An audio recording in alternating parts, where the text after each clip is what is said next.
মাযহাব আসলে ইসলামকে বিভক্ত করেনি, বরং মাযহাব ইসলামকে অনেকগুলো ভাগে ভাগ হওয়া থেকে বাঁচিয়েছে। ফলে কেমন যেন আল্লাহ তাআলার এটা একটা বিশেষ রহস্য বা কুদরত যে তিনি ৪টা মাযহাবের মাধ্যমে আল্লাহ রাসূল সাল্লাল্লাহু আলাইহি ওয়াসাল্লামের পক্ষ থেকে প্রমাণিত যত ধরনের আমল হতে পারে এটা ঘুরিয়ে ফিরিয়ে সারা বিশ্বে আমল করাচ্ছেন।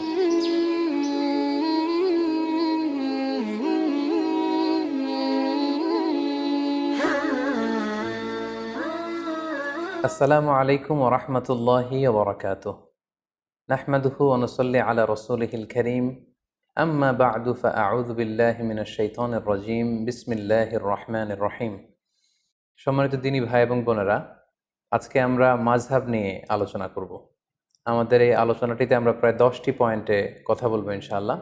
আমরা শুরুতেই বলবো মাযহাব কি, তারপর শুনবো মাযহাব একাধিক হওয়ার কারণ কি, তারপর মাযহাবের প্রয়োজনীয়তা, মাযহাবের উৎপত্তি ও ক্রমবিকাশ, সেই হিসাবে 4টি বিখ্যাত যে মাযহাব হানাফি মাযহাব, মালিকি মাযহাব, শাফি মাযহাব এবং হাম্বলি মাযহাব কি করে প্রতিষ্ঠিত হলো সে ব্যাপারে আমরা শুনবো।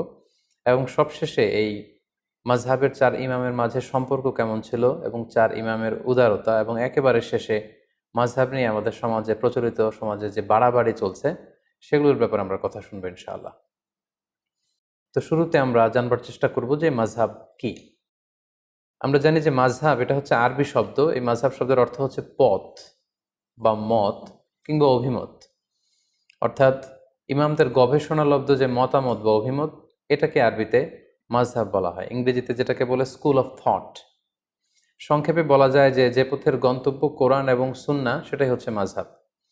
অনেক সময় এমন হয় যে কোরআন এবং সুন্নাতে যে বিধিবিধানগুলো দেয়া হয়েছে সেগুলো সরাসরি হয়তো আমাদের বুঝে আসে না, কিংবা মানাটাও আমাদের জন্য কষ্ট হয়ে যায়। সেক্ষেত্রে এটাকে বুঝবার জন্য, এটাকে সহজভাবে আমল করবার জন্য আমাদেরকে মাযহাবের থ্রুতে, মাযহাবের যে মতামত সেটার থ্রুতে যদি আমরা আমল করি সেটা আমাদের জন্য আমল করা অনেক সহজ হয়ে ওঠে।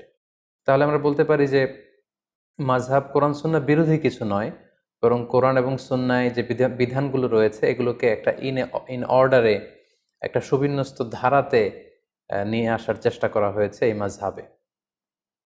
বেসিক্যালি কোরআন ও হাদিসের সবচেয়ে বিশুদ্ধ ব্যাখ্যাই হচ্ছে মাযহাবের ইমামদের সংকলিত ফিকহে ইসলামী, এবং এই ফিকহ শাস্ত্রের যে স্কুল অফ থট এগুলোকেই বেসিক্যালি মাযহাব বলা হচ্ছে।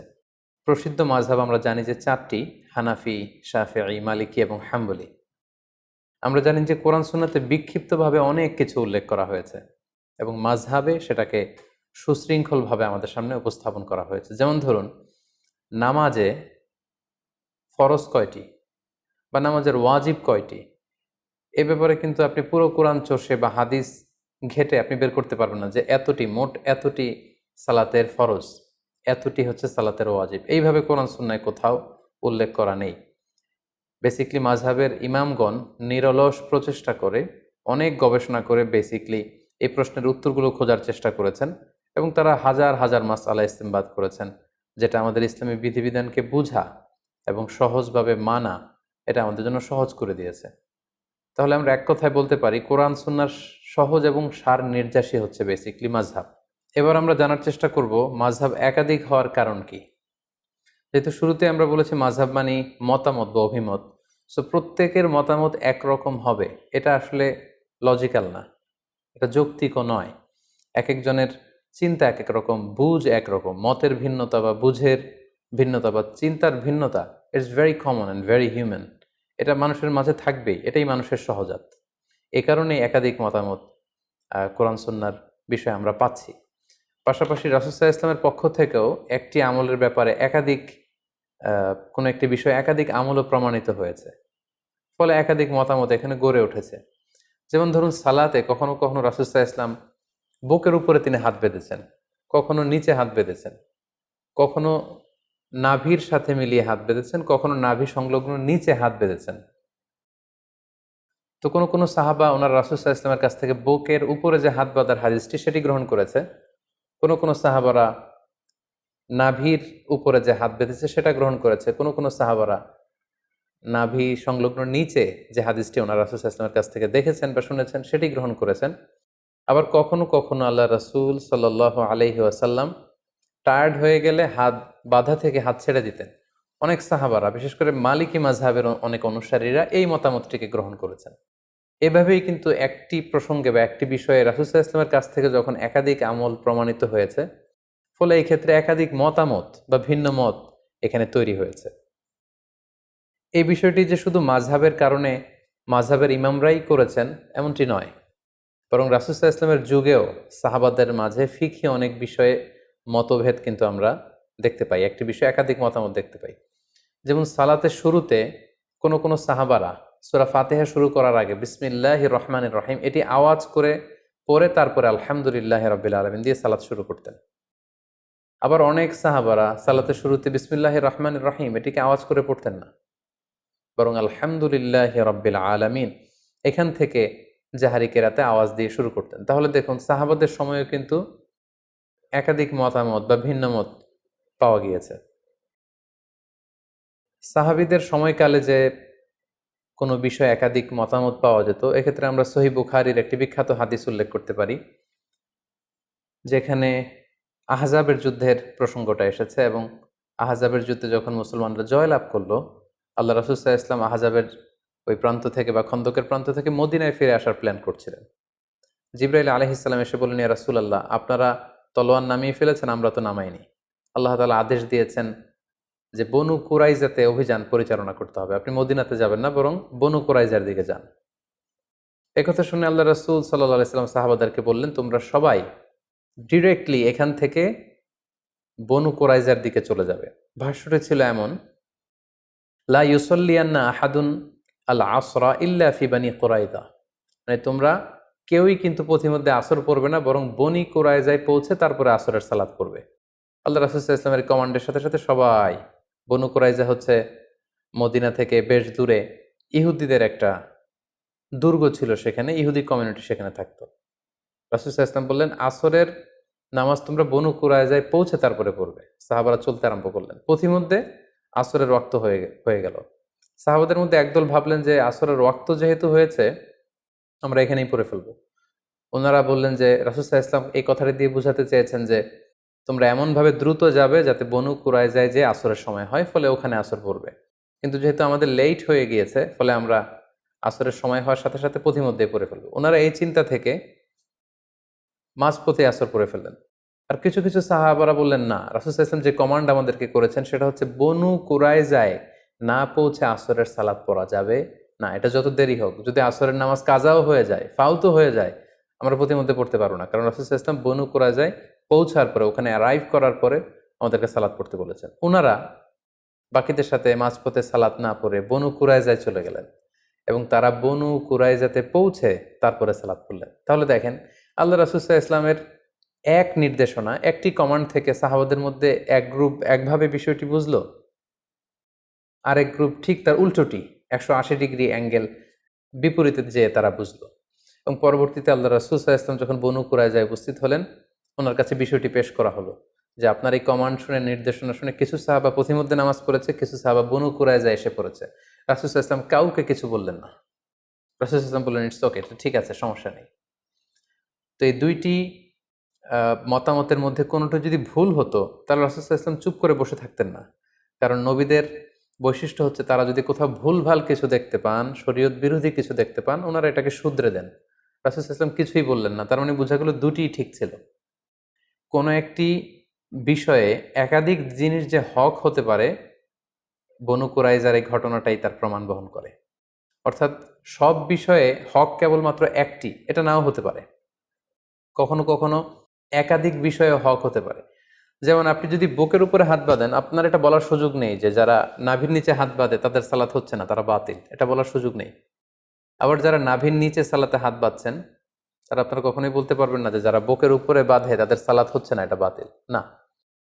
তার মানে কোনো কোনো বিষয়ে এমনও হয়, একাধিক বিষয় হক হতে পারে।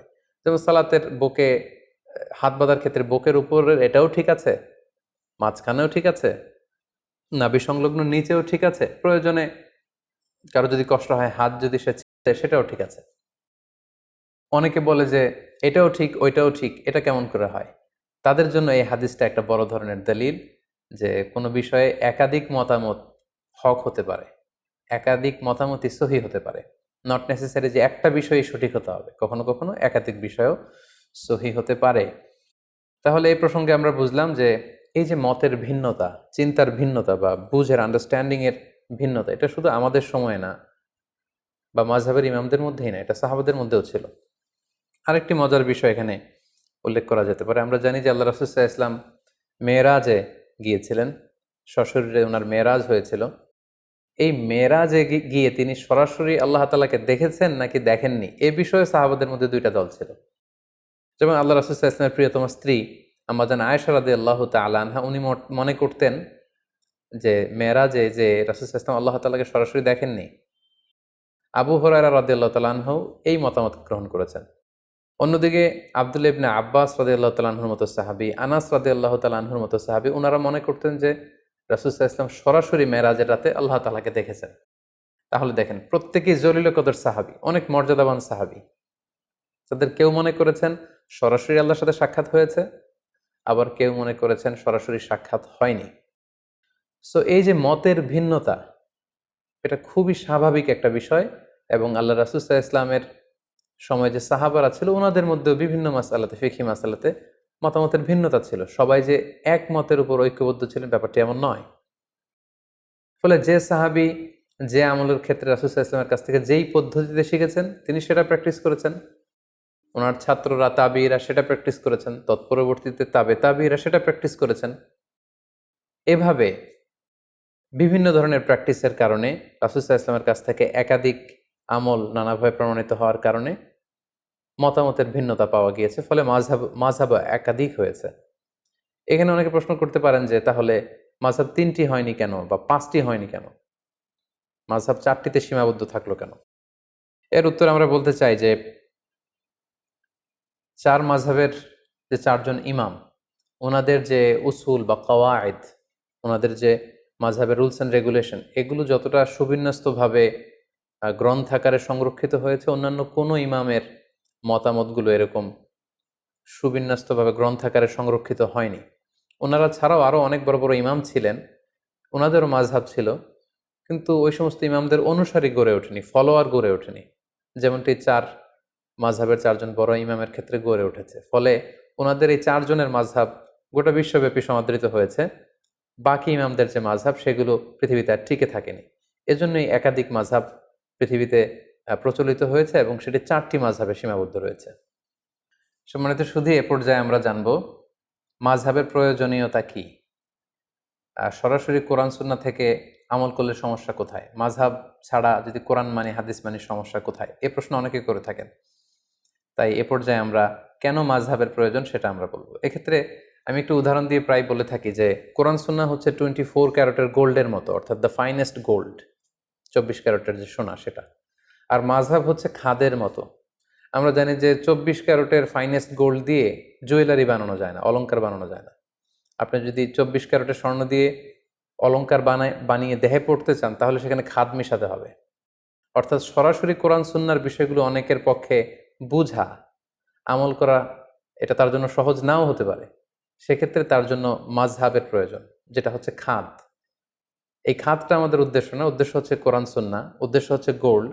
কিন্তু ওই গোল্ড যদি আমাদেরকে অর্নামেন্টস বানিয়ে কিংবা জুয়েলারি বানিয়ে আমরা যদি গলায় পড়তে চাই, আমরা যদি ব্যবহার করতে চাই, তাহলে সেখানে খাদ মেশাতে হবে। অনুরূপভাবে কোরআন সুন্নাহকে সহজভাবে বুঝতে হলে সেখানে মাযহাবের প্রয়োজন হবে।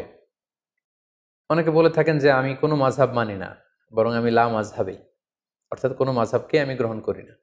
যারা কোনো মাযহাব মানেন না বলেন, তারা যেটার উপর আমল করেন সেটাও কোনো না কোনো মাযহাবের সাথে মিলে যায়। মাযহাবের বাইরে যেয়ে আসলে কোরআন সুন্নাহকে মানা সম্ভব না। ফলে এই উদাহরণটি দিয়ে খুব সহজে বোঝানো যাচ্ছে যে কোরআন সুন্নাহ হচ্ছে 24 ক্যারেটের গোল্ড আর মাযহাব হচ্ছে খাদ। এই গোল্ডটাকে গহনা বানিয়ে গলায় পরার জন্য এই খাদের প্রয়োজন, কারণ খাদ না মেশালে এটাকে বাঁকা করা যায় না, গোল্ডটাকে ডিজাইন করা যায় না, শেপ দেয়া যায় না। পাশাপাশি অনেকে মনে করে থাকেন যে মাযহাবের কারণে ইসলাম বিভক্ত হয়ে গিয়েছে। অনেকে বলেন যে একটা মাযহাব থাকলেই তো ভালো হতো, এখানে 4টা হলো কেন? এটা তো ইসলামকে বিভক্ত করেছে। এই কথাটিও আসলে ঠিক নয়। আসলে বাস্তবতা হচ্ছে একেবারে উল্টো। মাযহাব আসলে ইসলামকে বিভক্ত করেনি।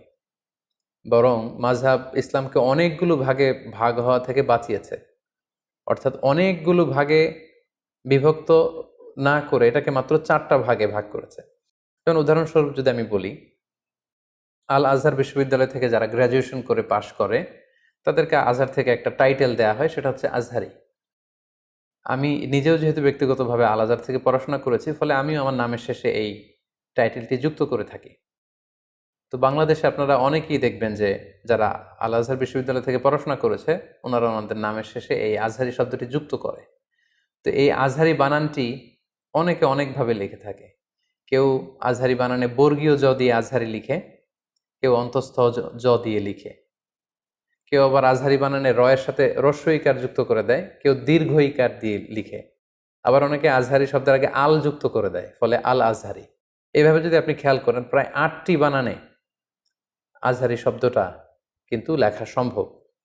এক্ষেত্রে যদি ইসলামিক ফাউন্ডেশন বলে যে যে আজহারি শব্দটি কোন বানানে ব্যবহৃত হবে, এজন্য আমাদের একটা মতামত হচ্ছে এই বানানটাকে আমরা সাজেস্ট করি। ফলে আজহারি বানানোর জন্য ইসলামী ফাউন্ডেশন একটা মত প্রকাশ করলো, আর মত মানে মাযহাব, তার মানে এটা ইসলামিক ফাউন্ডেশনের মাযহাব।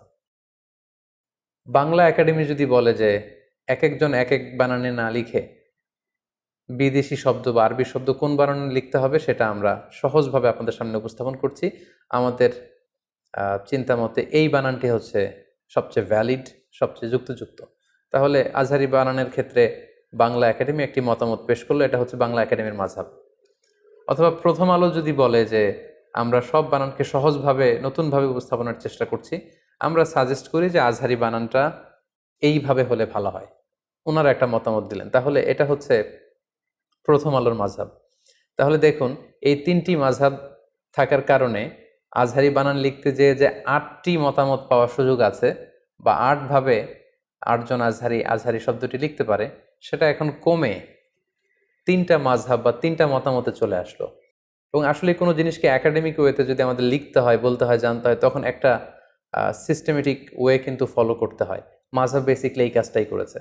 কোরআন সুন্নাহ কিভাবে আমরা কোরআন সুন্নাহর বিধানগুলো মানবো, এটাকে সোসাইটিতে অ্যাপ্লাই করব, সেক্ষেত্রে অনেক অনেক বিভক্তিকে অল্প কিছু বিভক্তিতে নিয়ে এসেছে এই মাযহাব। ফলে মাযহাবের মাধ্যমে বেসিক্যালি আল্লাহ তাআলা ইসলামকে শতদা বিভক্ত হওয়া থেকে বাঁচিয়েছে। অর্থাৎ অনেকগুলো বিভক্তি কমিয়ে মাযহাব মূলত বিভক্তিটাকে একেবারে কম করে নিয়ে এসেছে। অর্থাৎ 10টা 15টা বিভক্তি হওয়ার চেয়ে মাযহাব এখন 4টা ভাগে বিভক্ত হয়ে বিভক্তিকে কমিয়ে এনেছে। সো মাযহাব ইসলামকে ভাগ করেছে, এই কথাটি আসলে কোনোভাবেই শুদ্ধ নয়। পাশাপাশি মাযহাব থাকার আরেকটা উপকারিতা হচ্ছে এখানে সহজতা বা প্রশস্ততা আছে। কোনো কারণে কোনো ইমামের মাযহাবের সংকীর্ণতার কারণে যদি সেটা মানতে কারোর জন্য কঠিন হয়ে যায়, ফলে শারঈ দলিলের আলোকে অন্য ইমামের মাযহাবের যে সহজতা বা প্রশস্ততা, এটা চাইলে কেউ গ্রহণ করতে পারে। সো এটা আমাদের জন্য সুবিধা। তাহলে আমরা বলতে পারি মাযহাব কিন্তু আমাদেরকে ফ্লেক্সিবিলিটি দিয়েছে, অপশন দিয়েছে। আমরা কে না অপশন পছন্দ করি। লেটস সে যদি বলা হয় যে এই 10তলা বিল্ডিংটিতে ওঠার জন্য শুধু সিঁড়ি আছে, সিঁড়ি ছাড়া অন্যভাবে ওঠার সুযোগ নেই, সেটা অনেকের জন্য কঠিন হতে পারে। কিন্তু যদি বলা হয় এই 10তলা বিল্ডিং এর একেবারে 10ম তলায় ওঠার জন্য সিঁড়ির ব্যবস্থাপনাও থাকবে, আবার এক পাশে লিফট থাকবে, আবার আরেক পাশে এসকেলেটরও থাকবে, সো 3টা অপশন দিলে কিন্তু আমাদের জন্য সুবিধা।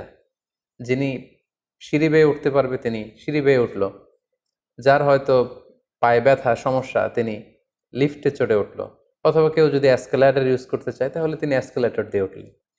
তার মানে এই মাযহাবের এই একাধিক অপশন বা ফ্লেক্সিবিলিটি থাকার কারণে এটা ইসলামকে বুঝা মানা আমাদের জন্য আরো সহজ করে দিয়েছে। ধরুন যে ঢাকা থেকে চট্টগ্রামে যাওয়ার জন্য যদি শুধু বাস দিয়ে যাওয়ার সুযোগ থাকে, এটা সহজ, নাকি চট্টগ্রামে বাস দিয়ে যাওয়া যাবে, ট্রেন দিয়ে যাওয়া যাবে, প্লেন দিয়ে যাওয়া যাবে, কোনটা সহজ? অর্থাৎ আমাদেরকে যদি অপশন দেওয়া হয় সেটা সহজ, then we can choose any of the option. যার তাড়াতাড়ি ঢাকা থেকে চট্টগ্রাম পৌঁছতে হবে তিনি প্লেন দিয়ে যেতে পারেন, যিনি ট্রেনে চড়তে পছন্দ করেন তিনি ট্রেন দিয়ে যেতে পারেন, আবার যিনি বাসে ভ্রমণকে প্রেফার করেন তিনি কিন্তু চাইলে বাসে যেতে পারেন। তাহলে এক্ষেত্রে আমরা বুঝলাম মাযহাবের একাধিক মতামত থাকার কারণে ইসলামটাকে পালন করা আমাদের জন্য সহজ হয়েছে। উই গট সাম অপশনস, এবং এটা অনেকটা ফ্লেক্সিবিলিটি দিয়েছে আমাদেরকে। পাশাপাশি এই মাযহাবের মাধ্যমে আল্লাহ রাসূল সাল্লাল্লাহু আলাইহি ওয়াসাল্লামের পক্ষ থেকে প্রমাণিত যতগুলো আমল পাওয়া যায়, সবগুলোই কিন্তু ঘুরে ফিরে পালিত হচ্ছে। মাযহাব যদি একটি হতো তাহলে রাসূল সাল্লাল্লাহু আলাইহি ওয়াসাল্লামের এই সব ধরনের আমল এগুলো কিন্তু পালন করার সুযোগ হতো না। লেটস সে মাযহাব যদি একটা হতো যে শুধু বুকের উপরে হাত বাঁধতে হবে, তাহলে বুকের নিচে, নাভির উপরে, এই যে এতগুলো মতামত আল্লাহ রাসূল সাল্লাল্লাহু আলাইহি ওয়াসাল্লামের আমলের মধ্যে ছিল, এই আমলগুলো কিন্তু হারিয়ে যেত ইতিহাসের পাতায়, আর থাকতো না। ফলে কেমন যেন আল্লাহ তাআলার এটা একটা বিশেষ রহস্য বা কুদরত যে তিনি ৪টা মাযহাবের মাধ্যমে আল্লাহ রাসূল সাল্লাল্লাহু আলাইহি ওয়াসাল্লামের পক্ষ থেকে প্রমাণিত যত ধরনের আমল হতে পারে এটা ঘুরিয়ে ফিরিয়ে সারা বিশ্বে আমল করাচ্ছেন। আমরা যখন মসজিদুল হারামে সালাত পড়ি, কেউ বুকের উপরে বাঁধে, কেউ নাভির নিচে বাঁধে, কেউ বাঁধেই না, কেউ মালিকি মাযহাবের, কেউ শাফি মাযহাবের, কেউ হাম্বলি মাযহাবের, আমরা হানাফি মাযহাবের। ফলে রাসূল সাল্লাল্লাহু আলাইহি ওয়াসাল্লামের সবগুলো আমল ঘুরে ফিরে চর্চা হচ্ছে গোটা বিশ্বব্যাপী। মাযহাব যদি ৪টা না হতো, একাধিক মাযহাব যদি প্রতিষ্ঠিত না হতো, তখন কিন্তু এটা করার সুযোগ হতো না। ফলে আমরা বলতে পারি যে এই মাযহাবগুলো ইসলামকে চমৎকারভাবে গোটা বিশ্বে সংরক্ষণ করেছে। তাই মাযহাবের কোনো আমল নিয়ে একে অপরকে কিন্তু ঠাট্টা বিদ্রূপ করা উচিত না। কারণ রাসূল সাল্লাল্লাহু আলাইহি ওয়াসাল্লামের কোনো না কোনো পদ্ধতি বা বর্ণনা কোনো না কোনো মাযহাব গ্রহণ করেছে। ফলে আমি যদি কোনো মাযহাবকে নিয়ে ঠাট্টা করি, তাহলে এটা কেমন যেন রাসূল সাল্লাল্লাহু আলাইহি ওয়াসাল্লাম থেকে প্রমাণিত কোনো আমলকেই ঠাট্টা করলাম। আমরা বাংলাদেশে প্রায়ই দেখি যে আমরা নিচে হাত বাঁধি, তো যে উপরে হাত বাঁধে এটাকে বিভিন্ন মাহফিলে বা বিভিন্ন আলোচনায় ব্যঙ্গ করে দেখানো হয়। আমরা হানাফি মাযহাবে রুকুতে ওঠার সময়, সেজদা যাওয়ার সময় এরকম হাত ওঠানো, যেটাকে রফউল ইয়াদাইন বলে, এটা আমরা করি না। কিন্তু যারা করে অনেক সময় তাদেরকে এরকম ঠাট্টা করা হয়। তো আপনি যদি মাযহাবের পক্ষের লোক হয়ে থাকেন, আপনি যদি ওই আমলগুলোকে ঠাট্টা করেন, তাহলে কেমন যেন আপনি মাযহাবেরই বিরোধিতা করলেন। কারণ আপনার মাযহাবে হয়তো এই আমলটি নেই, কিন্তু অন্য মাযহাবে কিন্তু অত্যন্ত ভাব গাম্ভীর্যতার সাথে, অত্যন্ত আবেগের সাথে রাসূল সাল্লাল্লাহু আলাইহি ওয়াসাল্লামের এই আমলটি পালন করা হচ্ছে। সো মাযহাবের কোনো আমলকে, আল্লাহ রাসূল সাল্লাল্লাহু আলাইহি ওয়াসাল্লাম থেকে প্রমাণিত কোনো আমলকে যদি আপনি ঠাট্টা করেন, অন্য কোনো মাযহাবকে যদি আমরা ঠাট্টা করি, তাহলে এটা কেমন যেন রাসূল সাল্লাল্লাহু আলাইহি ওয়াসাল্লামের আমল নিয়ে ঠাট্টা করার শামিল, যেটা অনেক বড় ধরনের একটি কবিরা গুনাহ।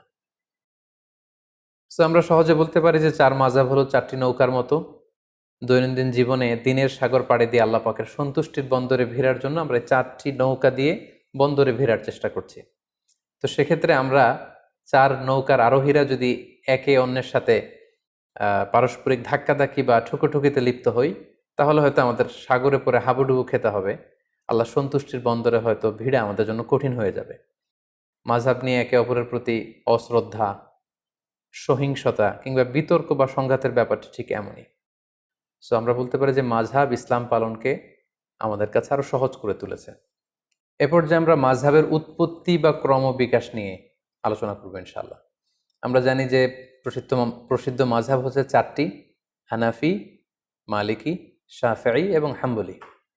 সর্বপ্রথম যে মাযহাবটি প্রতিষ্ঠা লাভ করেছে সেটি হচ্ছে হানাফি মাযহাব, এবং সেটি ইরাকে প্রতিষ্ঠা লাভ করেছে।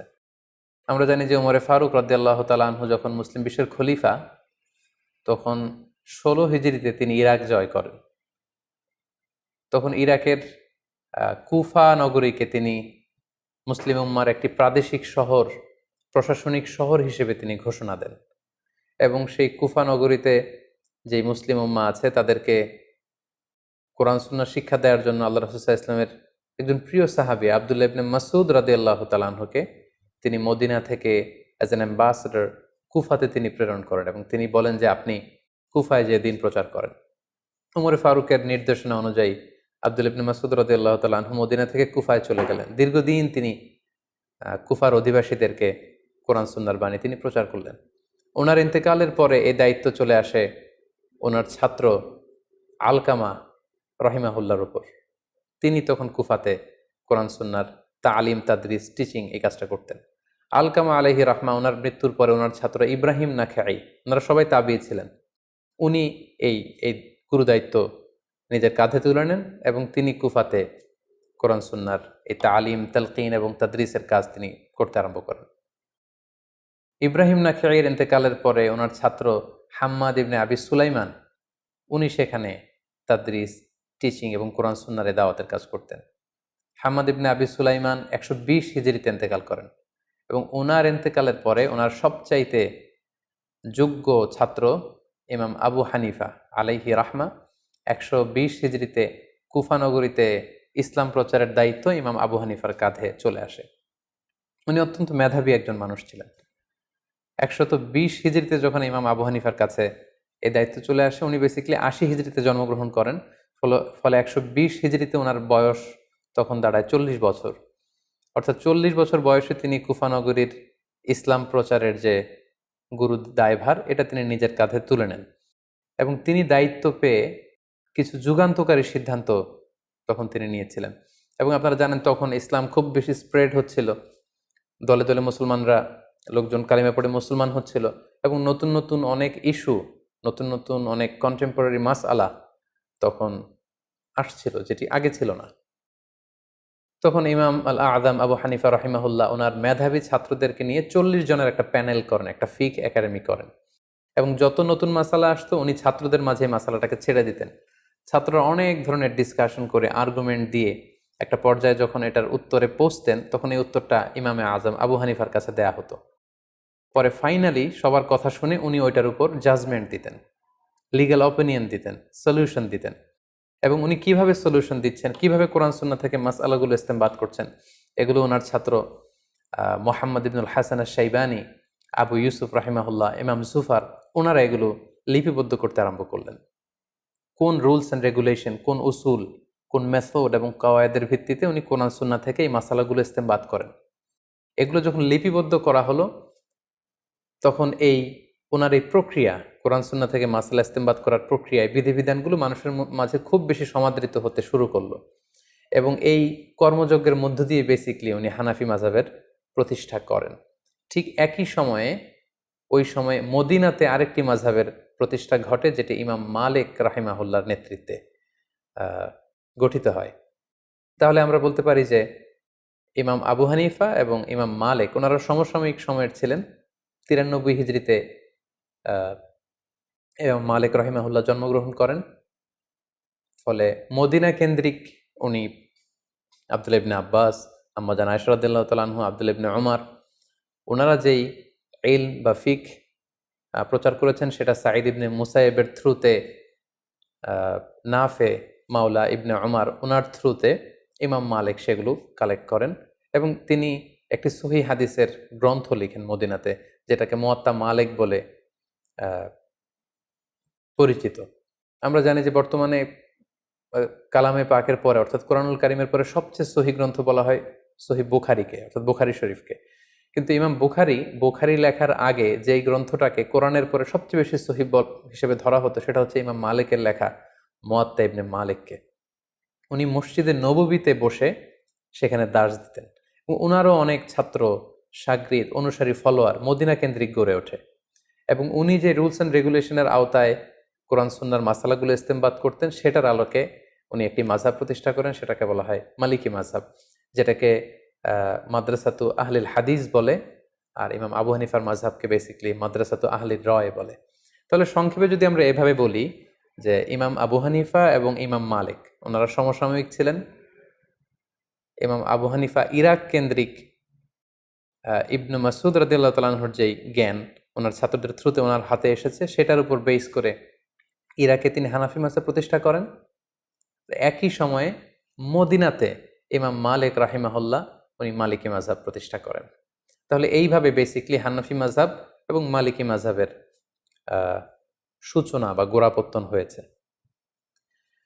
ইমাম মালিকের পরে ইমাম মালিকের ছাত্র ইমাম শাফিঈ, যে বছর ইমাম আবু হানিফা ইন্তেকাল করেন 150 হিজরিতে, ঠিক সেই বছর ইমাম শাফিঈ জন্মগ্রহণ করেন। তিনি জন্মগ্রহণ করেন ফিলিস্তিনের গাজাতে। সেখান থেকে ওনার মা ওনাকে মক্কায় নিয়ে আসেন। মক্কা থেকে মদিনাতে ইমাম মালিকের কাছে তিনি পড়াশোনা করেন। পরবর্তীতে বাগদাদে ইমাম আবু হানিফার ছাত্র মোহাম্মদ ইবনুল হাসান আশ-শাইবানীর কাছে পড়াশোনা করেন। এভাবে তিনিও অনেক বড় একজন স্কলার হয়ে ওঠেন। তিনি হানাফি মাযহাবের দ্বারা প্রভাবিত হয়ে প্রথমত বাগদাদে তিনি জ্ঞান চর্চা এবং জ্ঞান বিতরণ করেন। পরবর্তীতে তিনি যখন মিশরে চলে যান, সেখানে যে তিনি যত মাসআলা ইমাম আবু হানিফা কিভাবে বলেছেন এবং ওনার সরাসরি শিক্ষক ইমাম মালিক কিভাবে বলেছেন, এগুলোকে থরলি ইনভেস্টিগেট করে উনি নিজে আবার একটি মাযহাব প্রতিষ্ঠা করেন কিছু রুলস অ্যান্ড রেগুলেশনের আওতায়। ফলে 3 নম্বর মাযহাবের গোড়াপত্তন হলো ইমাম শাফির মাযহাব, যেটা মিশরে। ওনার কবরও মিশরে অবস্থিত। আমি নিজেও ইমাম শাফির কবর জিয়ারত করেছি মিশরে। আর ইমাম আবু হানিফার কবর হচ্ছে কুফাতে, আর ইমাম মালিক রাহিমাহুল্লাহর কবর হচ্ছে মাকবারতুল বাকিয়ায়, অর্থাৎ মসজিদে নববীর পাশে যে কবরস্থান সেখানে ওনাকে দাফন করা হয়েছে। তাহলে আমরা পেলাম যে শুরুতে ইরাক কেন্দ্রিক হানাফি মাযহাবের গোড়াপত্তন হলো, মদিনা কেন্দ্রিক মালিকি মাযহাবের গোড়াপত্তন হলো, এবং মিশর কেন্দ্রিক ইমাম শাফি মাযহাবের গোড়াপত্তন হলো। সর্বশেষে যে 4 নম্বর মাযহাবটি আছে সেটি হচ্ছে ইমাম আহমাদ ইবনে হাম্বালের মাযহাব।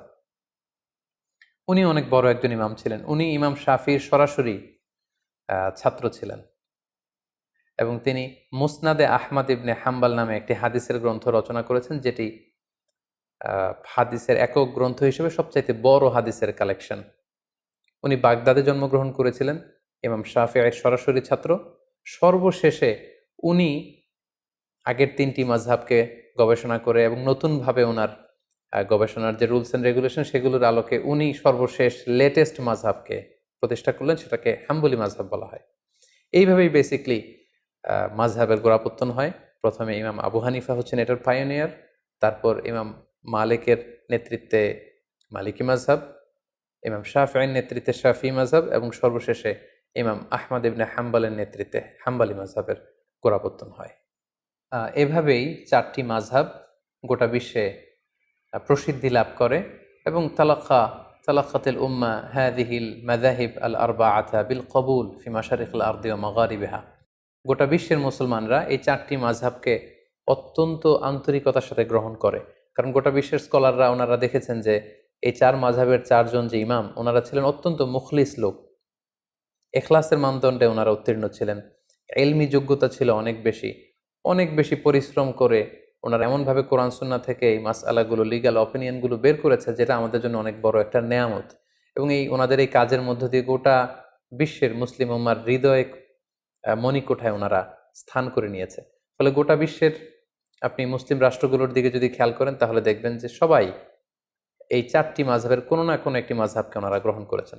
আমাদের বাংলাদেশে হানাফি মাযহাবের প্রচলন, বাংলাদেশ, ভারত, পাকিস্তান, আফগানিস্তান, তুরস্ক, তারপর চীনের যে অংশে মুসলমানরা থাকে, এবং রাশিয়ার যে অংশগুলো ভাগ হয়ে আলাদা আলাদা দেশ হয়েছে, যেমন তুর্কমেনিস্তান, তাজিকিস্তান, কিরগিজস্তান, এই সবগুলো দেশ এবং ইউরোপের কিছু দেশে হানাফি মাযহাব প্রসিদ্ধি লাভ করেছে। গোটা বিশ্বে যত মুসলমান আছে তাদের 1/3 হচ্ছে হানাফি মাযহাবের ফলোয়ার। এর অন্যতম কারণ হচ্ছে সর্বশেষ যে আমাদের আল খিলাফা আল ইসলামিয়া বা ইসলামী খেলাফত ছিল, সেটা ছিল উসমানী খেলাফত, এবং ওনারা ওনাদের উসমানী খেলাফত প্রায় 600 বছর ব্যাপী শাসন করেছেন এবং ওনারা হানাফি মাযহাবের উপর প্রতিষ্ঠা ছিলেন। ফলে ওনাদের প্যাট্রনে এই হানাফি মাযহাবের প্রচার প্রসার গোটা বিশ্বব্যাপী এত বেড়েছে।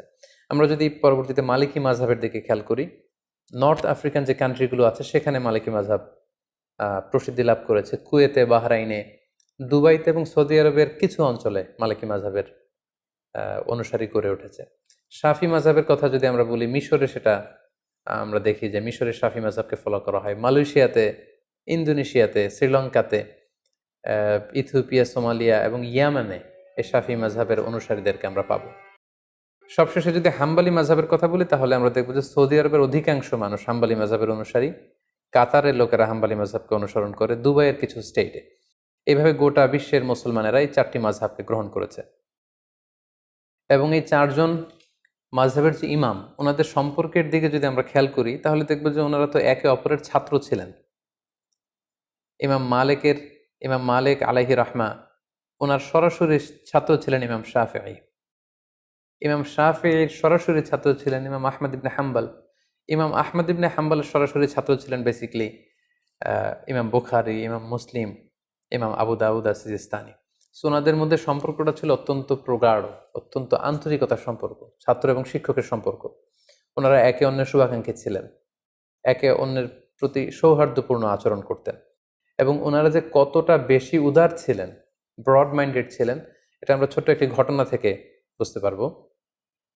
ইমাম শাফিঈ যখন একবার কুফাতে যান ভ্রমণ করতে, ইমাম মুহাম্মদ ইবনে হাসান আশ-শাইবানির আপ্যায়নে বা নিমন্ত্রণে তিনি যখন যান, তিনি বললেন যে আমি ইমাম আল আযম আবু হানিফা রাহিমাহুল্লাহর কবর জিয়ারত করব। কবর জিয়ারত করলেন। পাশে এক মসজিদে উনি যখন নামাজ পড়ছিলেন, আমরা জানি যে ইমাম শাফিঈ উনি রফউল ইয়াদাইনকে সমর্থন করেন। ওনার মাযহাবে রুকু থেকে ওঠার সময় এরকম হাত উঠানো, সিজদায় যাওয়ার আগে হাত উঠানো, সিজদা থেকে উঠে হাত উঠানো, এটাকে আরবিতে বলা হয় রফউল ইয়াদাইন। এটা হানাফি মাযহাবে নেই। আমরা যখন হানাফি মাযহাবের নিয়ম অনুযায়ী সালাত আদায় করি আমরা এভাবে হাত উঠাই না বারবার। কিন্তু ইমাম শাফি সালাত আদায় করার সময় রফুল ইয়াদাইন করতেন, এটা ছিল ওনার মাযহাব। কিন্তু কুফাতে ইমাম আবু হানিফার কবরের পাশে কোনো এক মসজিদে উনি যখন নামাজ পড়ছিলেন, উনি সেখানে এই রফুল ইয়াদাইনকে স্কিপ করলেন, তরক করলেন, উনি এটা করছিলেন না। রফুল ইয়াদাইন না করেই উনি হানাফি মাযহাবের মতো করে নামাজ পড়ছিলেন। সবাই তো অবাক, এত বড় ইমাম, ইমাম শাফিঈ, যার ব্যক্তিগত অভিমত হচ্ছে সালাতে এরকম রফুল ইয়াদাইন করতে হবে, এটা সুন্নাহ, কিন্তু উনি এটা না করে কেন আজকে এভাবে নামাজ পড়ছেন? নামাজ শেষে ইমাম মুহাম্মদ ইবনে হাসান আশ-শাইবানী জিজ্ঞেস করলেন যে আপনি কি আপনার রফউল ইয়াদাইনের যে অভিমত এটা থেকে সরে এসেছেন? আপনি কি ইমাম আজম আবু হানিফার যে মতামত ওই মতামতে চলে এসেছেন? উনি বললেন, না, আমি আমার মতামত থেকে সরে আসিনি, আমার মতামত আগে যেটা ছিল সেটাই আছে। আমি ইহতিরামান লি আবি হানিফা, ইমাম আবু হানিফাকে সম্মান দেখানোর জন্য, যেহেতু পাশেই ওনার কবর, আমি ওনার এলাকা ভিজিট করতে এসেছি, তাই সম্মানার্থে আমার মতামতকে আমি এখানে স্কিপ করে ওনার মতামত অনুযায়ী সালাত আদায় করেছি। আল্লাহু আকবার কাবীরা। তার মানে কতটা উদার মানসিকতার ওনারা ছিলেন। মাযহাবের ইমামগণ এক একজন কত ব্রড মাইন্ডেড পার্সোনালিটি ছিলেন, কিন্তু আমরা ওনার অনুসারীরা সামান্য ছোট ছোট বিষয় নিয়ে, যেগুলো দিনের মৌলিক বিষয় তো মাযহাবের মধ্যে কোনো পার্থক্য নেই, ফুরুআত যেগুলো অমৌলিক ছোটখাটো বিষয়ের পার্থক্য নিয়ে আমরা একে অপরকে বাতিল বলে ঘোষণা দিয়ে দিই, কাফির বলে ঘোষণা দিয়ে দিই, ইসলাম থেকে খারিজ করে দিই, যেটি মোটেও কাম্য নয়। সম্মানিত শুধু এ পর্যায়ে আমরা আমাদের আলোচনার একেবারে শেষ পর্যায়ে চলে এসেছি। এ পর্যায়ে আমরা মাযহাব নিয়ে আমাদের সমাজে যে প্রচলিত বাড়াবাড়ি এগুলো নিয়ে কিছু কথা বলবো। আহলে সুন্নাতুল জামায়াতের আকীদা হচ্ছে নবীরা হচ্ছে মাসুম, ওনারা কোনো ভুল করেননি, কোনো পাপ করেননি। তো আমরা শুধু নবীদের ক্ষেত্রেই এই মাসুম কথাটি যুক্ত করি, এবং সাহাবারা ওনারা হচ্ছেন মাহফুজ, ওনাদেরকে আল্লাহ বড় ধরনের কবিরা গুনাহ থেকে হেফাজত করেছেন, একটি দুইটি স্পেশাল কেস ছাড়া। আর মাযহাবের যে চারজন ইমাম আছে ওনাদেরকে আমরা মাসুম মনে করি না, ওনারা ভুল থেকে মাসুম নন, নিষ্পাপ নন। ওনাদের গবেষণা করতে যে ভুল হয়ে যেতে পারে, তবে আমরা ওনাদের এই গবেষণাকে এপ্রিসিয়েট করি। নাহনু নুহিব্বুহুম ওয়া নাহতারিমুহুম ওয়া লা নুকদ্দিসুহুম, আমরা ওনাদেরকে ভালোবাসি, ওনাদেরকে রেসপেক্ট করি, হৃদয়ের গহীন থেকে তাদের জন্য আমাদের ভালোবাসা আছে। ওনারা মুসলিম উম্মার জন্য আল্লাহ তাআলার পক্ষ থেকে অনেক বড় নেয়ামত, কিন্তু আমরা মাযহাবকে দ্বীন মনে করব না। ওয়ালা নাজআলু মাযহাবাহুম দীনান, ওনাদের যে মাযহাব মতামত এটাকে আমরা দ্বীন মনে করি না, বাল নাজআলু মাযহাবাহুম ওয়াসিলাতান লিফাহমিদ দ্বীন, আল্লাহর দ্বীনকে বোঝার জন্য এটাকে একটা মাধ্যম বা ওয়াসিলা আমরা মনে করি। চারজন মাযহাবের বড় বড় ইমাম ওনারা মুজতাহিদ ছিলেন, মানে গবেষক ছিলেন। আর আল মুজতাহিদু ইউসিবু ওয়া ইউখতি, যারা ইজতিহাদ করেন ওনারা সঠিকও করেন এবং মাঝে মাঝে ভুলও করেন, যেহেতু ওনারা মানুষ ছিলেন, সো ওনারা ভুলের ঊর্ধ্বে ছিলেন না। আর মুস্তাহিদদের ক্ষেত্রে কথা হচ্ছে যে মুস্তাহিদরা যদি ভুল করে তাহলে ওনাদেরকে একটি সওয়াব দেওয়া হয়, রিওয়ার্ড দেওয়া হয়, প্রতিদান দেওয়া হয়। আর যদি শুদ্ধ করে তাহলে ডবল রিওয়ার্ড দেওয়া হয়, মানে ডবল প্রতিদান বা সওয়াব ওনারা পান। আর যদি ওনারা ভুল করে থাকেন তাহলে কোনো গুনাহ হয় না, বরং একটি সওয়াব ওনারা পান। সো মুস্তাহিদ হিসেবে ওনাদের ভুল থাকাটা এটা অসম্ভব কিছু নয়, বরং প্রতিটি মাযহাবেই এমন কিছু মতামত রয়েছে যেগুলোর ব্যাপারে প্রশ্ন তুলবার যথেষ্ট সুযোগ রয়েছে। কোনো মাযহাব বা কোনো মতামতই কিন্তু ভুলের ঊর্ধ্বে নয়।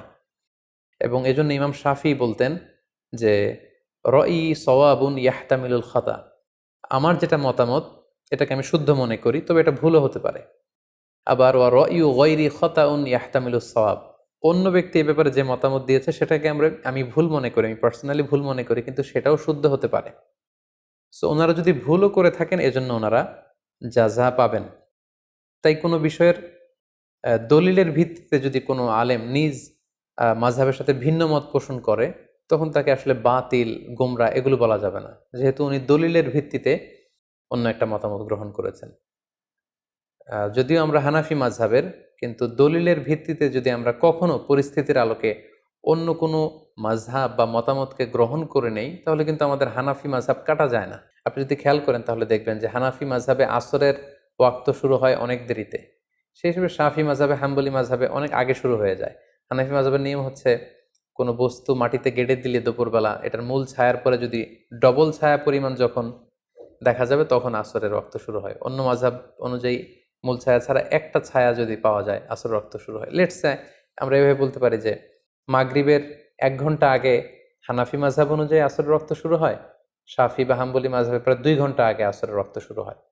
ফলে আমরা যখন সৌদি আরবে যাই, হজ উমরা করতে যাই, তখন মসজিদুল হারামে বা মসজিদে নববীতে বা সৌদি আরবের যে কোনো মসজিদে আসরের আজান কিন্তু শাফি মাযহাবের ওয়াক্ত অনুযায়ী হয়। এবং শাফি মাযহাবের অভিমত অনুযায়ী যখন আসরের ওয়াক্ত হয়, আজান হওয়ার সাথে সাথে কিন্তু আমরা মসজিদে যে শাফি ওয়াক্তে আসরের সালাত পড়ি, আমরা কিন্তু হানাফি ওয়াক্তে আসরের সালাত পড়ি না। তাই বলে আমাদের ওই সালাত কাটা যাবে, ওই সালাত আদায় হবে না, এমনকি আমরা কখনো মনে করি আমরা হজের যে দীর্ঘ লম্বা সফর, তখন তো আমরা মসজিদে নববীতে বা মসজিদুল হারামে শাফি ওয়াক্তে আসরের নামাজ পড়ি। তার মানে এই শাফি ওয়াক্তে যে আসরের সালাত পড়ছি এর পেছনে শক্ত দলিল আছে, এবং দলিলের ভিত্তিতে আমাদের মাযহাবের বাইরে যে অন্য কোনো মাযহাবের কোনো অভিমত বা মতামত আমল করলে এতে আমাদের মাযহাব চলে যায় না, বরং এটা হচ্ছে ফ্লেক্সিবিলিটি। দলিলের ভিত্তিতে প্রয়োজনে কোনো আলেম নিজ মাযহাবের বাইরে যেও অন্য মাযহাবের উপর আমল করতে পারেন। আমরা এই লকডাউনের সময়কালে ঈদের সালাতের প্রসঙ্গটা এখানে উল্লেখ করা যেতে পারে। হানাফি মাযহাব অনুযায়ী জুমার নামাজ, ঈদের নামাজ ঘরে পড়া যায় না, কিন্তু অন্যান্য মাযহাবের মতামত অনুযায়ী গোটা বিশ্বব্যাপী ফতোয়া দেয়া হয়েছিল যে ঈদের সালাত চাইলে ২-৪ জন মিলে ঘরে পড়া যাবে। এবং আমরা গোটা বিশ্বে হানাফি মাযহাবের যে সমস্ত অনুসারীরা ছড়িয়ে ছিটিয়ে আছি, আমরা অনেকেই ঘরে কিন্তু ঈদের সালাত আদায় করেছি অন্য মাযহাবের নিয়ম অনুযায়ী। ফলে আমাদের হানাফিয়াত কাটা গিয়েছে, ব্যাপারটি কিন্তু এমন নয়। কারণ ওই আমলটির পক্ষে দলিল ছিল। আনাস রাদিয়াল্লাহু তাআলা আনহু একবার ঈদের সালাত মিস করেছেন, জামাত পাননি। বাড়িতে এসে ওনার ফ্যামিলির সবাইকে নিয়ে তিনি আবার ঘরে জামাত করলেন। এটাই ছিল দলিল, এবং এই দলিলের ভিত্তিতে কিন্তু আমরা অনেকেই ঈদের সালাত আদায় করেছি।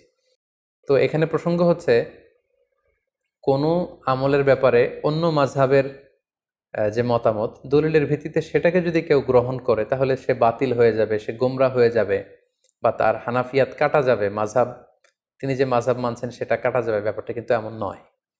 আমাদের বাংলাদেশে এই ব্যাপারটাকে খুব জটিল করে দেখা হয়। আমাদের বাংলাদেশের প্রেক্ষাপট হলো যে এখানে হানাফি মাযহাবের বিপরীতে যে কোনো প্রশ্নোত্তরে অংশগ্রহণ বা কোনো গবেষণার মোলাক্খাস এগুলো শেয়ার করা যায় না। আসলে কিন্তু ব্যাপারটি এমন নয়। আমরা যদি আমানা এলমিয়ার কথা খেয়াল করি তাহলে দেখব যে ইমাম আবু হানিফা বিভিন্ন বিষয়ে যে সমস্ত মতামত ব্যক্ত করেছেন, অনেক সময় ওনার হাতে গড়া ছাত্র ইমাম আবু ইউসুফ, ইমাম মোহাম্মদ ইবনে হাসান আশ-শাইবানি, ওনারা ইমাম আবু হানিফার বিপরীত মত দিয়েছেন। এমন না যে আমার উস্তাদ যেটা বলেছে আমরাও সেই মতে দিব, না, ওনারাও গবেষণা করেছেন, ওনাদের ইন্টেলেক্ট, ওনাদের রেশনাল খাটিয়ে ওনারা যদি ভিন্ন মত পেয়েছেন তো সেখানে বিরোধিতা করেছেন। সো এক্ষেত্রে আমাদের হাম্বল সাজেশন হচ্ছে আমরা নিঃসন্দেহে মাযহাবকে গ্রহণ করব, ধারণ করব, এবং কোরআন সুন্নাহকে সহজভাবে বুঝার এবং মানার জন্য মাযহাব এটা আল্লাহর পক্ষ থেকে একটি রহমত। কিন্তু এই মাযহাব নিয়ে যেন আমরা কখনো বাড়াবাড়ি না করি, বরং কোরআন সুন্নাহকে সহজভাবে মানার ক্ষেত্রে এই মাযহাবকে যেন আমরা সহায়িকা হিসেবে গ্রহণ করতে পারি। আল্লাহ তাআলা আমাদের সবাইকে কথাগুলো বুঝার ও আমল করার তৌফিক দান করুক। হাযা মা ইনদি ওয়াল ইলমু ইনদাল্লাহ আলাইহি তাওয়াক্কালতু ওয়া ইলাইহি উনীব। ওয়াসসালামু আলাইকুম ওয়া রাহমাতুল্লাহি ওয়া বারাকাতুহু।